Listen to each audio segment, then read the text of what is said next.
veux acheter en 2025? Attends, regarde ça d'abord. Car pendant qu'on te dit que les prix baissent, la réalité c'est que tu vas payer 50 000 euros de plus. Aujourd'hui, on met les pieds dans le vrai.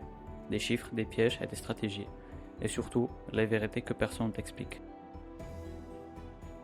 Tu ouvres le bon coin, se loger, bien ici, et là tu vois, prix en baisse, négociable, urgent.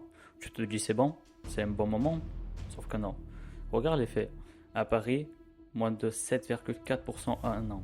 Bordeaux, moins de 10%. Nantes, Lyon, Toulouse, entre 6 et 9%. Et malgré ça, les ventes se font effondrer de 25% en 2 ans. Pourquoi? Parce que même après plus bas, les gens ne peuvent plus acheter.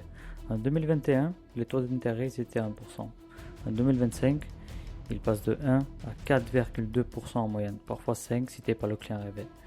Exemple, un prêt de 250 000 euros sur 25 ans, en 2021, ça représentait à peu près 1 000 euros par mois. En 2025, ça représente entre 1 350 et 1 500 euros par mois. Et ça, sans les charges, la taxe foncière, l'assurance, tu vois le piège se refermer. On te dit que le SMIC a augmenté? Oui, mais l'inflation a couru plus vite que ton salaire.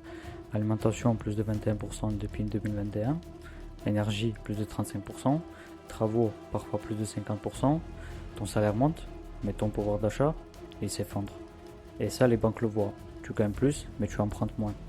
Résultat, moins d'acheteurs solvables, moins de ventes, et un marché qui se crée lentement, mais sûrement. Tu veux savoir pourquoi le pire peut encore arriver? Regarde bien ces 3 éléments. Les acheteurs sont en genoux, 35% d'attendement maximum. Même si tu veux plus, la banque te dit non. Les vendeurs sont dans le déni, ils pensent que ça va remonter, donc ils gardent des prix trop hauts.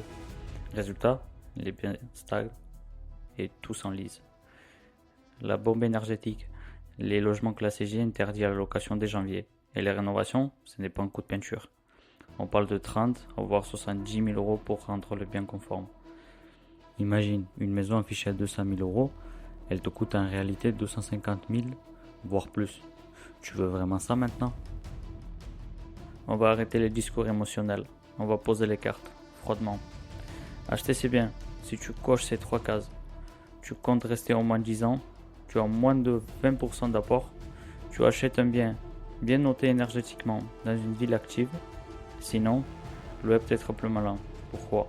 Tu restes mobile, tu places ton argent ailleurs et surtout, tu ne t'enfermes pas dans un prêt qui t'étouffe. Un exemple simple. Un appartement à Lyon, 300 000 euros en 2021, ça coûtait à peu près 1030 euros par mois. En 2025, c'est presque 50% de plus, qui fait 1520 euros par mois. C'est 490 euros de plus par mois, 6 000 euros de plus par an, 150 000 euros d'intérêt de plus sur 25 ans. T'as vu le piège? Tu veux pas regretter dans 2 ans? Évite ça à tout prix. Acheter une passoire thermique sans audit. Croire que les taux vont vite baisser. Penser que l'immobilier ne peut pas chuter. Oublier les frais cachés, notaires, travaux, impôts, charges. Acheter dans la panique, parce que tu as peur de rater le train. Un mauvais timing, c'est 25 ans de conséquences. Tu veux une vraie stratégie? La voilà. Si tu loues, épargne ailleurs. ETF, SCPI, PEA, Livret A, Fonds Euro, etc. Bouge. Trouve une ville plus rentable. Reste liquide. Prêt à saisir une vraie opportunité. Si tu veux acheter, négocie fort. Demande moins de 10%, 15%, voire 20% si c'est possible. Fuis les zones mortes. Achète un bien propre, bien situé. DPE, il faut que ça soit entre A et D uniquement.